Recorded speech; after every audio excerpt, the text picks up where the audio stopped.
Audiolibros de Wattpad presenta una novela de Kawaii Pumpkin 7. El noctámbulo. Sinopsis. El joven detective Benedict Fletcher tiene entre sus manos la difícil responsabilidad de desentrañar la mente de un asesino serial, autodenominado el noctámbulo, el cual dejará pistas que Fletcher tendrá que analizar y posteriormente juntar como si se tratase de un rompecabezas. El noctámbulo, sigiloso, deambula por las calles de Londres sediento de sangre. Tiene una mente brillante y una asombrosa habilidad para esfumarse en la espesura de la noche, además de una creatividad dantesca para elaborar las más horrendas escenas del crimen que se hayan visto jamás. Todos pueden ser el noctámbulo. Sé parte de la historia y descubre el misterio. Capítulo 1. Escándalo en Londres. Benedict Fletcher se bajó de un carruaje apresuradamente en un día torrencial. Con sombrilla en mano, se dirigió hasta el prostíbulo más conocido y visitado de todo Londres. Al llegar a las puertas del gran burdel, las autoridades alejaban a un tumulto de curiosos, que intentaba obtener información de lo ocurrido en ese alegre lugar. Una vez que el muchacho de unos 28 años entró al recinto, fue recibido por el jefe de policía de la ciudad. «Señor Fletcher», exclamó con un tono entre alegre y preocupado. «Hace horas que lo esperábamos».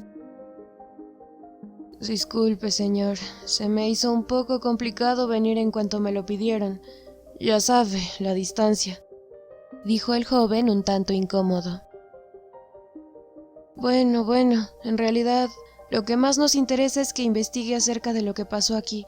Se dice que usted es el mejor detective de todo Liverpool, por tanto, será mejor que dejemos este caso en sus manos. Necesitamos ayuda porque tenemos que reconocer que no podemos controlarlo. Verá, en Londres no había sucedido nada, ninguna escena violenta. Hasta ahora, dijo el hombre con preocupación mientras los policías y las mujeres del prostíbulo, en ropa interior, caminaban de un lado a otro, evidentemente preocupados ante la presión que tenían que soportar por parte de los ciudadanos. ¿De qué trata?, preguntó el muchacho, mirándolo con una expresión inquisitiva. «Creo que es mejor que lo vea usted mismo, señor Fletcher», dijo el hombre de pelo ralo, tomando a Benedict del brazo y arrastrándolo hacia un pasillo. «Pero tiene que ver con los casos anteriores. Una vez procese la escena, le estaré esperando con los reportes que prometimos entregarle». Benedict era un muchacho un tanto corpulento y un poco pálido, con cabello negro y ondulado, labios finos y ojos azul brillante. Nació y creció en Liverpool. Fue educado en Londres para ser detective y gracias a ser bastante aplicado, se graduó con honores y posteriormente logró resolver muchos casos y atrapó a varios malhechores en Liverpool. Para Benedict, el caso que le habían encomendado en Londres era muy difícil, dado a que él no había pasado más allá de unos complejos casos de robos y estafas en sus investigaciones. Sin embargo, su último caso resuelto fue uno de asesinato bastante difícil, que sus superiores no pudieron resolver y que él lo hizo en cosa de 6 meses, cuando llevaba abierto más de 2 años. Sus superiores estaban seguros de que él podía dar un paso más allá, así que le dieron un voto de confianza, otorgándole la responsabilidad de la investigación de un caso como este. Se propuso resolverlo a toda costa, como ya lo había hecho con todos los que se le encomendaba. Una tarde le llegó una misiva de sus superiores notificándole que debía asistir a Londres con prontitud. Se había suscitado ya 3 asesinatos de jovencitas y el perpetrador no fue encontrado. Dado a que la fama de Benedict había traspasado las fronteras de su natal Liverpool, fue solicitado por la policía de Londres para echar una mano, con el consentimiento de los jefes del joven detective. No tenía idea de los detalles, puesto que también le dijeron que los reportes, pruebas e informes forenses le serían entregados una vez arribara a Londres. Pero no contaba que con nada más llegar a dejar sus maletas en la casa que le había otorgado el ayuntamiento para su estadía, le iban a llamar de urgencia por un incidente en Little Ladies. Una vez en el pasillo, el jefe de policía abrió la puerta de una de las habitaciones que estaba al final, en donde los hombres, luego de pagar, disfrutaban de los servicios libidinosos de las mujeres. En esa lujosa habitación, Benedict observó la escena con mucho detenimiento para no perder detalles. En el medio de la habitación estaba una mujer, sin duda una de las prostitutas. Colgaba por el cuello de una soga que a su vez estaba atada a una de las vigas del techo. Estaba en ropa interior y sus ojos muy abiertos, en una expresión de desesperación. Debajo de ella yacía un taburete volcado, pero el resto de la habitación estaba intacta. Benedict hizo llamar a los policías que estaban dentro del prostíbulo. «Bien», comenzó a decir el muchacho. «Mi nombre es Benedict Jonas Fletcher y soy el detective a cargo de este caso. Necesito que recojan de los presentes entre la noche de ayer y la mañana de hoy testimonios detallados. También quiero los nombres de cada persona presente en ese rango horario. Necesitaré que 3 de ustedes se queden por si necesito ayuda». «Entendido, señor», dijo uno de los policías apremiando a sus compañeros a seguir hacia el salón principal. Los demás se quedaron en el pasillo observando a Benedict, que empezó con lo suyo. «La oxisa yace atada a la viga más alta. Un taburete está debajo de ella, volcado. Es decir, que podría suponer que ella colocó el taburete, ató la soga a la viga, luego se la colocó al cuello y volcó el taburete para entregarse a la muerte. Sin embargo, no puedo suponer. Debo examinar minuciosamente la escena del crimen para detectar cualquier anomalía que altere mi deducción principal». El muchacho observó la habitación mientras estaba sumido en sus pensamientos. De un bolsillo interno de su gabardina sacó una lupa y se puso con mucho cuidado a revisar cada rincón de la habitación. Casi parecía un lince cazando. Al cabo de unos minutos de buscar, consiguió una pista. «He aquí un hallazgo elemental. Se trata de un cabello, es corto, negro y liso. Dado a que es corto, puedo deducir que un hombre estuvo aquí. Un hombre de cabello liso y negro, pero ¿cómo saber si el dueño del cabello estuvo antes o después que muriera la víctima? En Londres hay muchos hombres de cabello liso, corto y negro. Sin embargo, sigue siendo una pista y esa información se debe guardar». Guardó el cabello en un pequeño frasco que tenía en su maletín y lo reservó a su vez junto con la lupa dentro de este. Luego sacó una libreta pequeña de notas y apuntó en palabras clave sus deducciones. Posteriormente se la guardó de nuevo y continuó. «Para corroborar si realmente la víctima se suicidó, debo examinar el cadáver. Por favor, señores, necesito que con sumo cuidado y usando estos guantes», advirtió dirigiéndose a los policías mientras les entregaba un par a cada uno, «bajen a la mujer y la coloquen sobre el suelo». Los caballeros así lo hicieron, y una vez que la mujer estuvo acostada boca arriba, tal y como lo había indicado Benedict, él se colocó los guantes y la empezó a examinar. Lo primero que hizo fue revisarle la boca. La abrió con dificultad, notando que tenía una libra esterlina dentro. La tomó para guardarla en una pequeña bolsa y a su vez la reservó en el maletín. Ninguno de los policías que observaban preguntó acerca de aquella moneda, y de todos modos Benedict no estaba dispuesto a decir nada acerca de ella. Luego empezó a examinar el cuello de la víctima. Le quitó la soga para poder observar con detalle la lesión. Con ayuda de uno de los policías, el muchacho giró el cuerpo para observarle la nuca. Obviamente en el cuello había hematomas, pero también algo peculiar en esas marcas.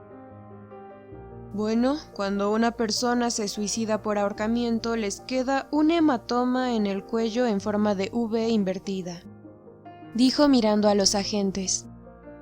«No obstante, esta mujer», señaló el cadáver, «tiene la magulladura recta y de forma horizontal, lo que quiere decir que no fue asfixiada por colgarse de la viga, sino que alguien la asfixió por detrás.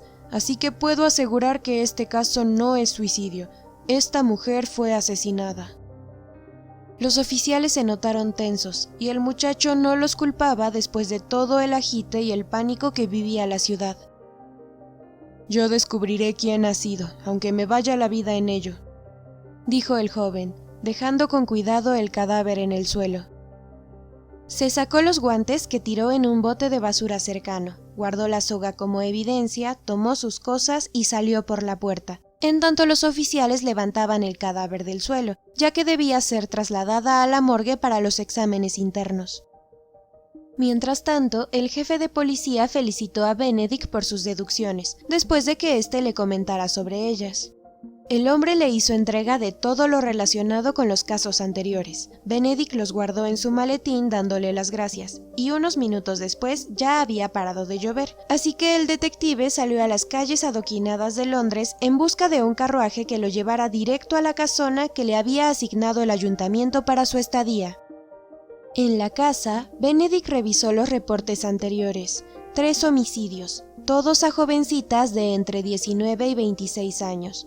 Todos brutales, con algo extraño y dantesco en común, una libra esterlina dentro de las bocas.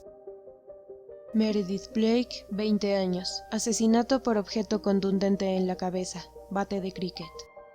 Savannah Horton, 19 años, asesinato por apuñalamiento, objeto corto punzante, desconocido.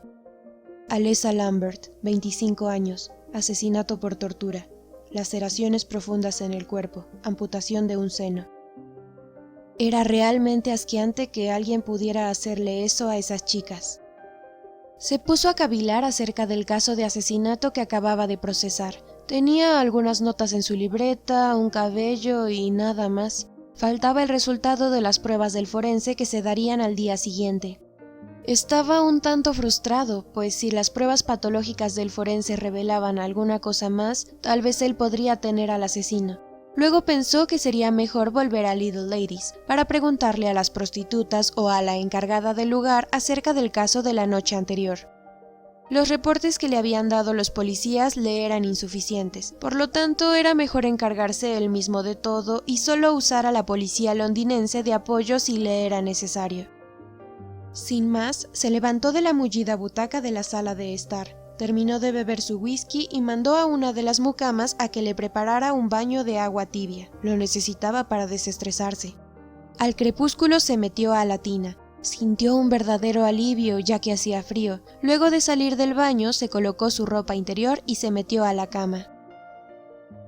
A la mañana siguiente, Benedict se preparaba para irse de nuevo, tal y como lo había planeado, a Little Ladies para sus interrogaciones. Además, aprovecharía la ocasión de ir a la morgue a hablar directamente con el forense. Sin más, salió en un carruaje rumbo al cabaret. Cuando llegó, fue recibido por una mujer rubia de cabello rizado, vestida con ropa interior y un delicado albornoz rosa muy transparente, como todas las mujeres que trabajaban allí. Tenía unos 43 años. Le dijo al hombre de la barra que les sirviera unos tragos a ella y a Benedict, y se presentó. «Sé quién es usted», comenzó. «Es el detective que está investigando acerca del caso de Hortensia Chazier, la chica que asesinaron. Mi nombre es Charlotte Robinson. Soy la dueña del lugar, detective. ¿Qué le gustaría saber?», dijo la mujer alegremente. «¿Le importaría que nos fuésemos a un lugar más apartado? Me explico, donde estemos a solas», dijo el chico con parsimonia mientras la observaba. «Ah, ya veo que usted, señor Fletcher, se está poniendo juguetón», comentó la mujer mientras le acariciaba el pecho al joven. Este, por instinto, apartó la mano de la mujer con el ceño fruncido. Eso no pareció agradarla, pero él hizo caso omiso y se explicó mejor. «No me malentienda, señora», dijo mirándola despectivamente.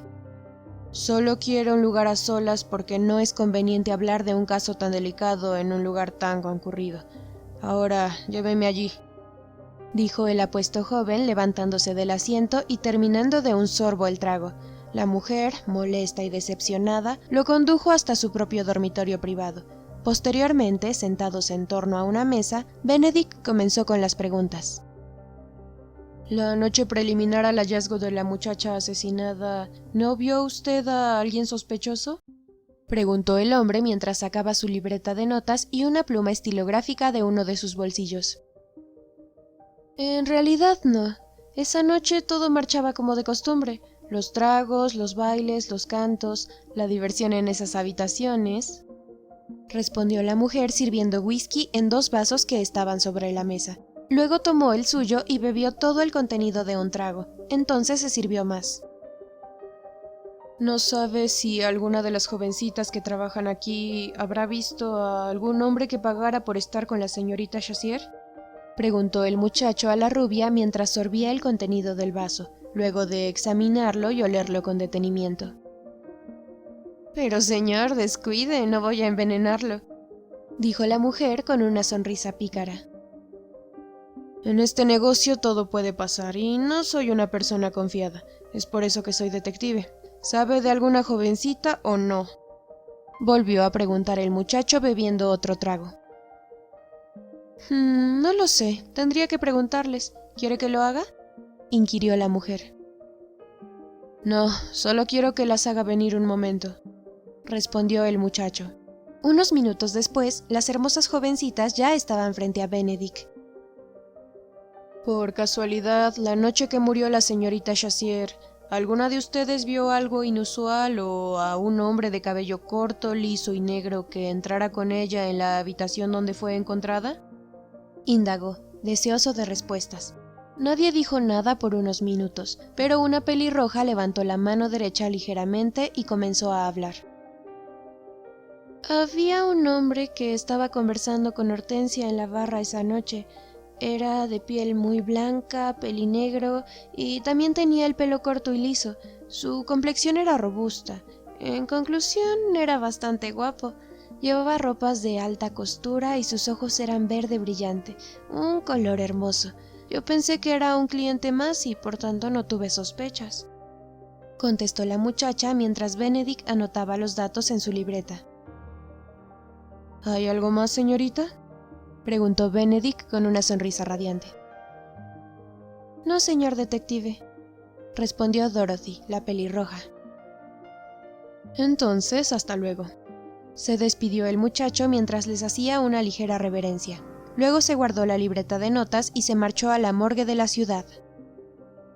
Estaba realmente feliz. Tenía un perfil físico del posible asesino. Eso aumentaba sus probabilidades de capturarlo.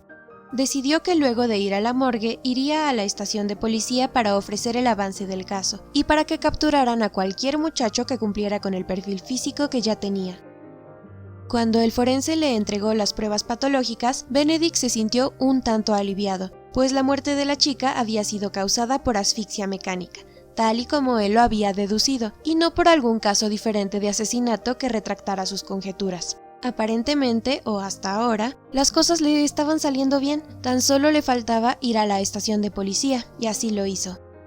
Una vez allá, explicó de nuevo el caso desde su perspectiva, la apariencia posible del asesino y las posibilidades de atraparlo. Cuando terminó la reunión, decidió irse a su casa para descansar de todo su día de trabajo. Capítulo 2. El callejón. Eleanor estaba sentada frente a la mesa mirando el crepúsculo por la ventana mientras su madre cocinaba, pero a esta le hacían falta algunas manzanas para el desayuno del día siguiente, así que decidió enviar a su hija a comprarlas a la tienda. Debía darse prisa, pues estaba oscureciendo, así que estarían a punto de cerrar. La muchacha se colocó la capa con capucha, tomó la cesta de la compra con un saquito de dinero dentro y se marchó, no antes de oír las advertencias de su madre acerca de no adentrarse en el callejón del lado izquierdo de la calle, debido a que solía ser muy oscuro y peligroso. Tampoco tenía permitido tardarse demasiado para que la oscuridad de la noche cercana no la sorprendiera de regreso. Para evadir el callejón, Eleanor tendría que dar toda una vuelta y caminar mucho para llegar al centro de la ciudad donde estaba la tienda. Eso le quitaría demasiado tiempo. No obstante, si optaba por atravesar el callejón de unas 3 cuadras de longitud, llegaría casi enseguida. Así pues que para no desobedecer la segunda regla, ella debía a fuerza romper la primera. La hermosa rubia, como jovencita rebelde al fin, decidió caminar hasta el callejón y se detuvo en la entrada. Comprobó así que este era realmente bastante oscuro, pero se veía la luz de las antorchas de la calle al otro lado que daba al centro de la ciudad. Tal vez si lo atravesaba corriendo nada le pasaría, y de regreso tomaría las calles adoquinadas. Por lo menos se evitaría una caminata doble.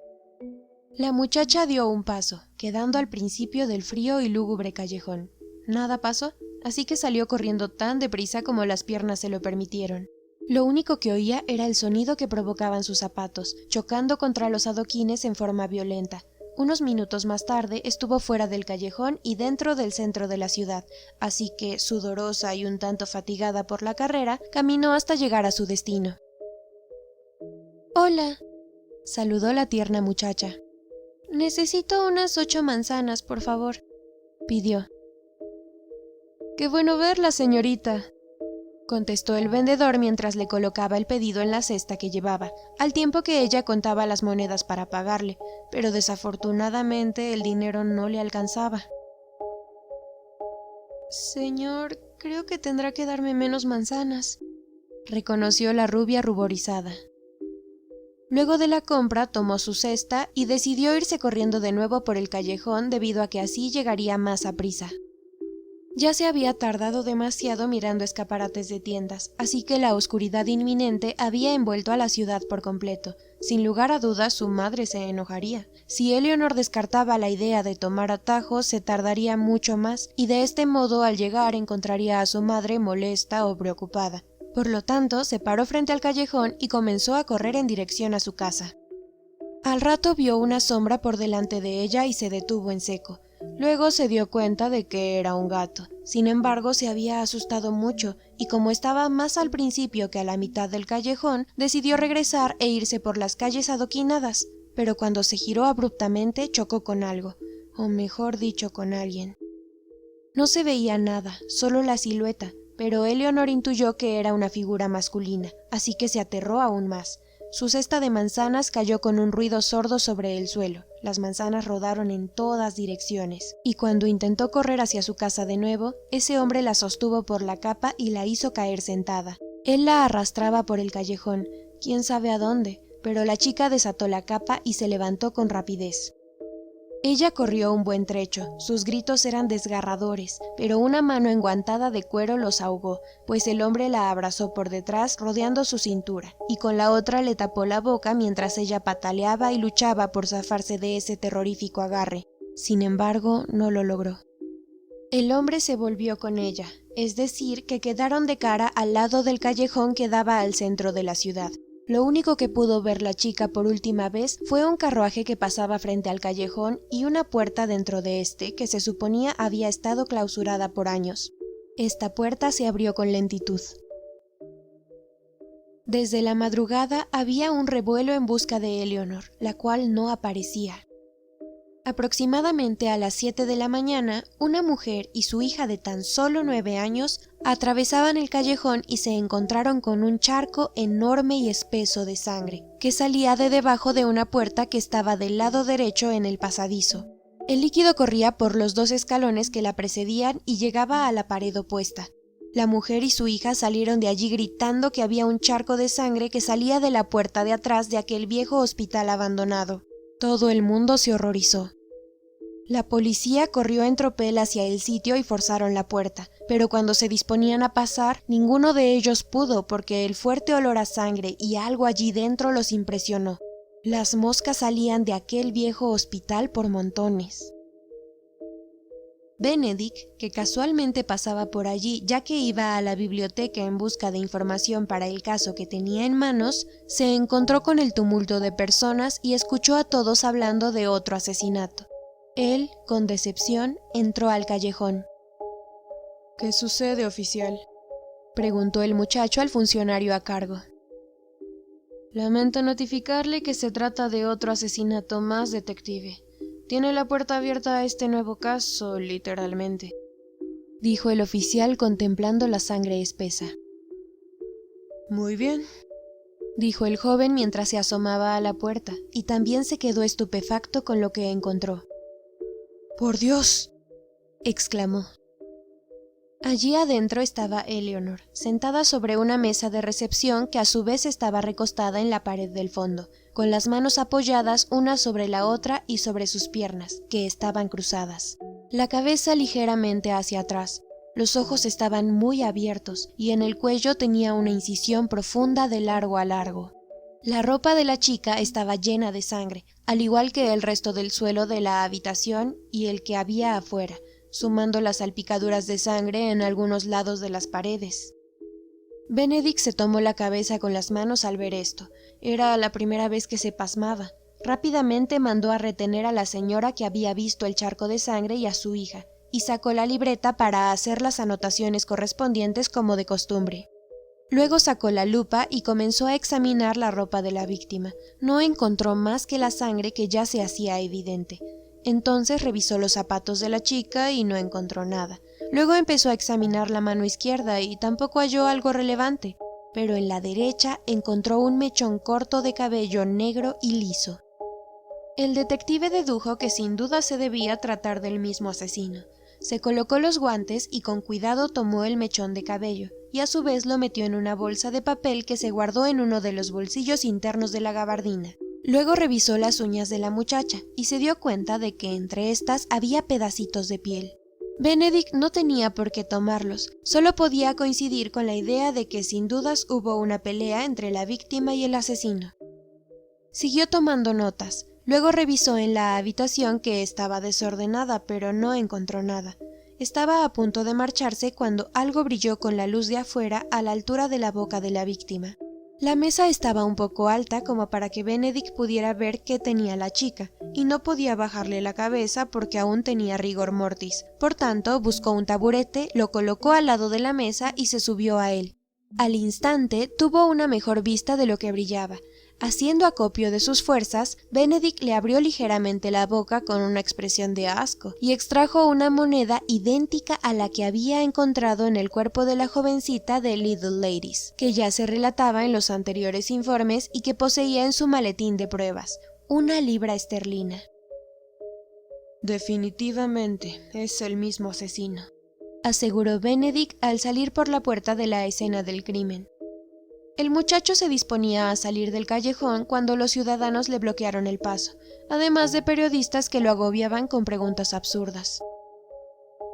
«Señor Fletcher, ¿es cierto que la víctima de esta vez aún estaba viva hace unos segundos?», preguntó uno de los periodistas entre más absurdas preguntas. No, nada de eso.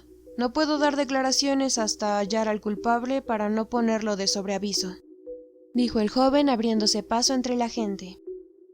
Benedict iba pensando, no podía ser posible que ese sanguinario le estuviese llevando la delantera, pero si bien él, Benedict, no sabía con exactitud quién era el asesino, tenía 2 puntos a favor. Sabía más o menos su descripción, tenía un cabello y un mechón de cabello que comparar entre sí, y sabía ya que lo de la libra esterlina no era coincidencia, algún significado debía tener. Sin más, con estos pensamientos rondándole por la cabeza, el joven detective se bajó del carruaje, le pagó al cochero y caminó hasta la entrada de la biblioteca. Una vez allí, se dirigió hacia el escritorio de la bibliotecaria. «Buenos días», saludó. La mujer le sonrió y le dio una cabezada a modo de saludo. «Estoy investigando acerca de los crímenes que han sucedido aquí en Londres. Soy el detective a cargo. Sé qué libros debo pedir, pero hay una peculiaridad en los casos que han sucedido. Ambas víctimas tenían en la boca 1 libra esterlina. De verdad, no sé qué es lo que significa y esperaba encontrarlo en algún libro», dijo el muchacho mientras tamborileaba el escritorio con los dedos índice. Tal vez en este libro encuentre lo que busca», tanteó la mujer mientras se dirigía a un estante cercano, y Benedict la seguía. Ella sacó un libro empastado de color blanco con letras doradas, cuyo título rezaba «Los secretos de la mitología griega». Benedict le agradeció a la bibliotecaria mientras le daba la lista de los demás libros que quería. Estaba intrigado. ¿Cómo un libro de leyendas griegas iba a ayudarlo en algo tan serio y tan real como un asesinato? Sin embargo, pensó que después de todo no sería una total pérdida de tiempo el buscar allí alguna información, pues él necesitaba toda la que pudiera hallar. Una vez que tuvo todos los libros en una cesta, se los llevó y se sentó a una mesa a comenzar su investigación. Y allí estaba, sentado en un mesón, con una torre de libros frente a él mientras revisaba minuciosamente cada uno de ellos. Cuando llevaba 2 horas, su desesperación y frustración iban en aumento. No encontraba nada, hasta que por fin dio con un elemento importante en ambos crímenes: las monedas. Benedict estaba revisando el libro de mitología griega que le ofreció la bibliotecaria, y en su escrutinio llegó a una parte crucial, un texto que decía: La leyenda del Hades. En la antigua Grecia se creía que existía el inframundo donde gobernaba Hades, dios de ese lugar. En la puerta de este campo astral había un perro gigante de 3 cabezas llamado Cerbero. Cuando algún ciudadano de Grecia moría, venía en su busca una barca que dirigía a Caronte. Los familiares subían al occiso a la barca y le colocaban una moneda en la boca, para pagarle al barquero por el viaje hacia el lugar de destino según lo mereciera el occiso, que podía ser el temible Tártaro o los maravillosos Campos Elíseos. «¡Bingo!», exclamó Benedict contento. «Así que nuestro asesino es griego, tiene parentesco con ellos o simplemente es amante de la mitología griega», dedujo en un susurro casi inaudible. Luego se dirigió a la bibliotecaria y obtuvo un permiso para llevarse algunos libros de criminalística y el de mitología para seguirlo estudiando. Posteriormente fue al ayuntamiento para buscar el registro de los ciudadanos griegos o emparentados con estos, pero no lo sabía, de modo que preguntó por el registro de algún griego que hubiese pasado por Londres en las últimas semanas, pero tampoco los halló. Entonces Benedict pidió que desde ese momento se llevara un registro muy cuidadoso de todas las personas que salían y entraban a Londres, en especial si eran extranjeros. Luego decidió irse a casa. Necesitaba un baño caliente de burbujas después de tan ajetreado día. Sin embargo, luego de bañarse, Benedict no podía parar de pensar en lo que había descubierto. Definitivamente su enemigo, el asesino, tenía algo que ver con Grecia. De eso estaba totalmente seguro. El que hubiese un tercer asesinato tenía un pro y un contra, desde el punto de vista de un detective que tenía en sus manos un caso tan difícil como el de Benedict. El contra era que él sabía que era una vida perdida de alguien inocente, además del terror que seguro debieron pasar las víctimas al ser asesinadas, o el dolor que dejaban sobre sus familias. Pero el pro era que cada vez que había un nuevo crimen, él se iba acercando más al asesino, al que se había convertido en su presa. Si el asesino era alguien de la ciudad, sin duda tenía un punto a su favor. Sabía que lo estaban buscando, y según pudo ver, estaba consciente de las movidas policíacas que trataba Benedict. Estos pensamientos lo estaban agobiando. Sin más decidió irse a dormir. Ya era un poco tarde y estaba sumamente cansado. Capítulo 3. Nuevo Hidalgo en Londres. Benedict estaba sentado frente a un ventanal que daba a los jardines de la casa en la que se estaba hospedando. Observaba el periódico vespertino. Lo de siempre. Se hablaba del nuevo crimen y de que el asesino no había sido encontrado. El muchacho dejó el periódico despreocupadamente sobre la mesita que tenía a un lado, se frotó la cara con las manos y se despeinó un poco la cabellera negra. Se levantó de su cómoda butaca y fue por algunos libros de criminalística de los que había traído de la biblioteca y que había puesto en su maletín. Luego regresó con unos 3, se sentó de nuevo en su butaca y comenzó a leer en voz alta. A ver, criminalística avanzada por Elvis Brown, recitó el muchacho con parsimonia y pereza. Perfil de un asesino. Hay miles de tipos de asesinos. Están los psicópatas, son aquellos que matan por falta de empatía, los esquizofrénicos, que lo son porque creen oír voces ordenándoles hacer daño, entre otros motivos, los asesinos a sangre fría, que matan por diversión, y así hay muchos más. Leyó el moreno con el entrecejo fruncido. Esto no me sirve, pues ya lo sé. El chico hojeó el libro hasta el siguiente capítulo y comenzó a leer de nuevo con tedio. Capítulo 2. Escena de un crimen. La escena de un crimen es la clave de un asesinato. También es demasiado variable, pues el asesino la mayoría de las veces varía la manera de matar y a su vez la escena del crimen cambia. Hay otras que son similares porque el asesino sigue un patrón, bien sea para recrear sus asesinatos anteriores o porque se da cuenta que la primera vez no lo atraparon, y si sigue haciéndolo de la misma forma debido a que seguirá impune. Tipos de escenas que se han encontrado a lo largo de los años. Leyó el chico el subtítulo. Empezó a leer el principio y no le pareció que encajara con el caso con el que él estaba tratando, pero a medida que leía, la pereza iba desapareciendo al tiempo que su interés y emoción se incrementaban. Cuando una escena del crimen está repleta de sangre en las paredes, se puede identificar de qué manera fue el asesinato, en caso de no haber arma homicida. Benedict recordó que en el cuarto asesinato el arma homicida fue la soga que él tenía guardada en un baúl, pero en el quinto caso no la halló. Sin embargo, deducía que la misma podía ser un objeto cortopunzante debido a las características de las heridas halladas en el cuerpo. Además, en el segundo y tercer caso, pese a tampoco haberse hallado el arma homicida, los cuerpos tenían cortes y puñaladas que concordaban con quizá el mismo objeto cortopunzante. Si en la pared se muestra una línea de sangre diagonal hacia arriba, quiere decir que la víctima fue apuñalada, ya que la acción de apuñalar crea patrones de salpicadura en las cercanías, un patrón ascendente en el caso de haber paredes. Además que en el cuerpo de la víctima lógicamente debería haber marcas de punción.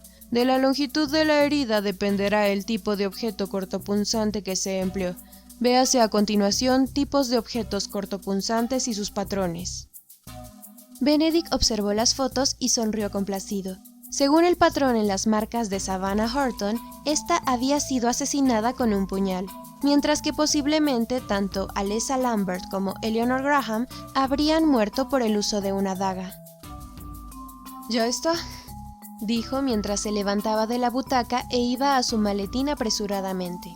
Sacó un par de guantes, se los colocó y sacó el mechón de cabello que encontró en la mano de la cuarta víctima y el que halló en la primera escena del crimen para compararlos con su lupa.